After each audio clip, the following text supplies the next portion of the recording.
అందరికీ నమస్కారం. ఈరోజు ఈపురపాలెం పోలీస్ స్టేషన్ లిమిట్స్లో చిరాల సబ్ డివిజన్లో ఒక అన్ఫార్చునేట్ ఇన్సిడెంట్ జరిగింది. సీతారాంపురం ఏరియాలో ఈపురపాలెం గ్రామంలో ఒక 21 years old అమ్మాయి మార్నింగ్ అరౌండ్ 5:30, 5:45కి ఇంటి నుండి బయటికి రావడం జరిగింది.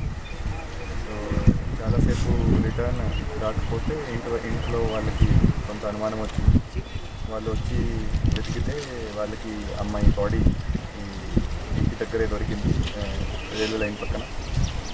సో అమ్మాయికి చనిపోవడం, అమ్మాయి డెడ్ బాడీ ఇక్కడ రైల్వే పట్టాల దగ్గర దొరికింది.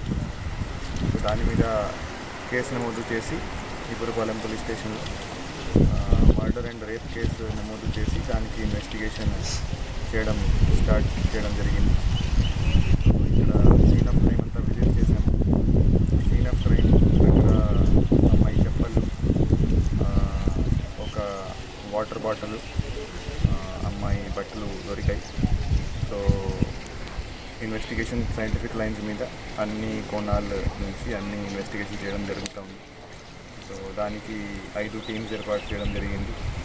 సో ఎవరైతే సస్పెక్ట్స్ ఉన్నారో వాళ్ళని ఒక లిస్ట్ ప్రిపేర్ చేసి సస్పెక్ట్స్ను 1 by 1 ఇంటర్వ్యూట్ చేయడం జరుగుతుంది. అండ్ త్వరలోనే ముద్దాయిను పట్టుకోవడం జరుగుతుంది. సో ఈ కేసును మేము ప్రతిష్టాత్మకంగా తీసుకొని, ఒక సవాల్గా తీసుకొని ఖచ్చితంగా ఈ కేసు డిటెక్ట్ చేస్తాము. అండ్ ఎవరైతే రెస్పాన్సిబుల్ ఉన్నారో, ఎవరైతే ముద్దాయిలు ఉన్నారో వాళ్ళని త్వరలోనే పట్టుకొని వాళ్ళకి శిక్ష పడేలాగా ఖచ్చితంగా మేము యాక్షన్ తీసుకుంటాం. Thank you.